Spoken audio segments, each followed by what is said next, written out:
क्या करना है भाई इस रेंज बाउंड, इस थोड़े से थके हुए कमजोर बाजार में? अप्रोच क्या रखा जाए?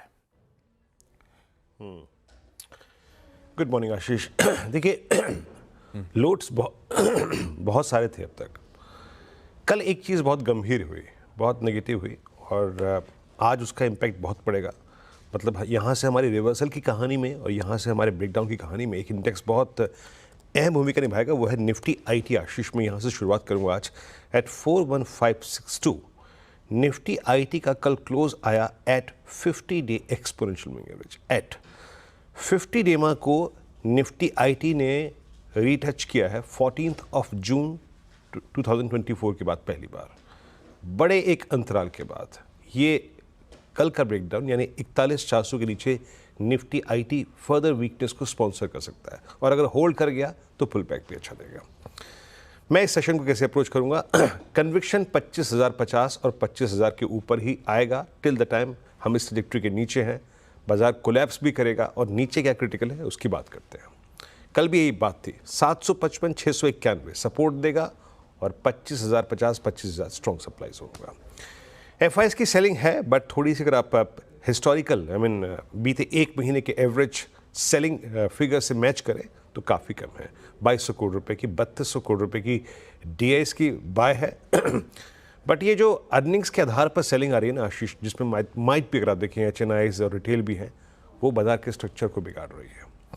एफआईएस ने कल 333 करोड़ रुपए का इंडेक्स फ्यूचर बेचा, 2300 करोड़ रुपए 2300 कॉन्ट्रैक्ट शॉर्ट, 3300 कॉन्ट्रैक्ट लॉन्ग काटे। स्टॉक फ्यूचर 1671 करोड़ रुपए के बेचे, और यहाँ पे 28,000 कॉन्ट्रैक्ट लॉन्ग काट लिए। और एक और बात आज के लिए क्रिटिकल क्या है, एफआईएस ने कल बहुत भारी मात्रा में कॉल शॉर्ट की है, तो इस फिगर को मैं जानबूझ के यहाँ पे मेंशन कर रहा हूँ।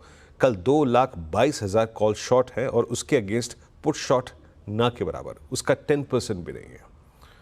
तो कॉल राइटर्स जोन पे फोकस कीजिए, वो स्ट्रेंथ प्रोवाइड करेंगे, और नहीं निकले तो कोलैप्स भी होगा मार्केट। आइए देखते हैं कॉल राइटर्स जोन क्या है। कल सबसे बड़ी कॉल राइटिंग 25,000 और 24,800, नियरेस्ट में 24,800। 25,000 कितना स्ट्रॉन्ग सप्लाई जोन है ये आप देख सकते हैं खुद ही मैथमेटिकली। 80 लाख कॉल भी की हुई है वहाँ पे। बट आशीष, आपने एक चीज़ देखी, आप नीचे पुट राइटर्स को देखिए। पुट राइटर्स कल के सेशन में निफ्टी आईटी को देखते हुए, निफ्टी बैंक को देखते हुए, दिग्गज स्टॉक फ्यूचर्स को देखते हुए सारे के सारे बैकफुट पे हैं। सारे पुट राइटर्स ने कल एग्जिट किया। 24,700, 600, 500 उनकी कन्विक्शन में कमी थी। ये बात आपको पिरामिड्स में क्लियरली नजर आएगी कि कॉल राइटर्स ने एक स्ट्रॉन्ग ग्रिप ली, जिसमें एफआईएस की प्लेसमेंट है, और पुट राइटर्स एग्जिट कर रहे थे।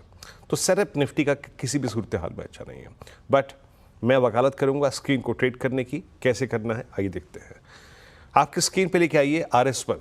पहले RS1 को डिफाइन करते हैं, उसके बाद निफ्टी बैंक पे आएंगे।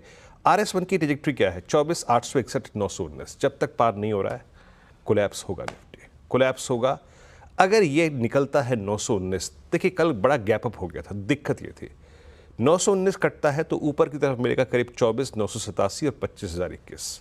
बट अगर RS1 नहीं क्रॉस हो रहा है तो कोलैप्स की टेंडेंसी होगी शॉर्ट ऑन राइज, और इन दैट केस अगर हम 693 कल के लो को फिर तोड़ते हैं तो निफ्टी विल विजिट बेस 1, और वो है 24,631 और 578। जिस लो ने हमें शुक्रवार को बचाया, अब वो परसिस्ट करता है 578 पे। ये जोन, इस जोन पे आके अपने ट्रेड्स को चेक कीजिएगा।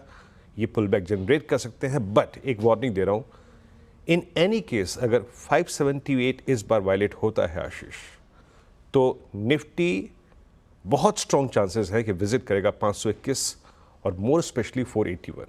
वो क्या है? 100 डे एक्सपोनेंशियल मूविंग एवरेज। तो मैंने एक जोन डिफाइन कर दिया। अभी बेस 1 बेस RS1 के बीच में फोकस कीजिएगा, और conviction to carry long strength लेके चलते हैं, वो तभी आएगा जब 25,021 कट जाएगा, that 50 day exponential moving average. Nifty bank, देखिए ये एक ऐसी कड़ी है बाजार की जो अभी भी आपको स्टेट ऑफ कन्फ्यूजन में रखेगी। स्ट्रॉन्ग पुलबैक्स आएंगे, हायर लेवल से कोलैप्स भी होगा। कल हमारा जोन था 52,300 500, यहाँ पे बुक कर लीजिए, वहाँ से कोलैप्स हुआ, बट स्टिल जहाँ पे 10 और जहाँ पे 50 डे एक्सपोनेंशियल एवरेज प्लेस्ड है, उस जोन को नहीं तोड़ा। पिरामिड्स में आपको क्लियरली नजर आएगा कि 51,500 का पुट राइटर खड़ा हुआ है। 52,000 से लेकर करीब 52,500 तक बड़े कॉल राइटर्स परसिस्ट करते हैं। अप्रोच क्या रहेगी? देखिए स्क्रीन पर, जब तक बेस 1 है बाय का आप ट्रेड पिक कर सकते हैं, और अगर बेस 1 वायलेट होगा तो याद रखिएगा रीटेस्ट ऑफ फ्राइडेज लो जहाँ पे आपका 100 EMA परसिस्ट करता है वो भी आएगा, बट ये दोनों जोन काफ़ी स्ट्रॉन्ग है to generate any pull back. मोटा मोटी समझ लीजिएगा कि बैंक निफ्टी की भी एक ट्रेजेक्ट्री है जिसका लो है 100 EMA 51,000 पुटराइटर्स का जोन और हायर क्लस्टर है 52,000। मोटे तौर पे रेंज यही है, बट एक इंडेक्स जो बाजार को थोड़ी राहत दे सकता है आशीष, तो वो यही है निफ्टी बैंक। आशीष रखिए रडार पे भाई। ये है आज की ब्यूटीफुली एक्सप्लेन्ड कहानी, क्या होगा हमारा अप्रोच।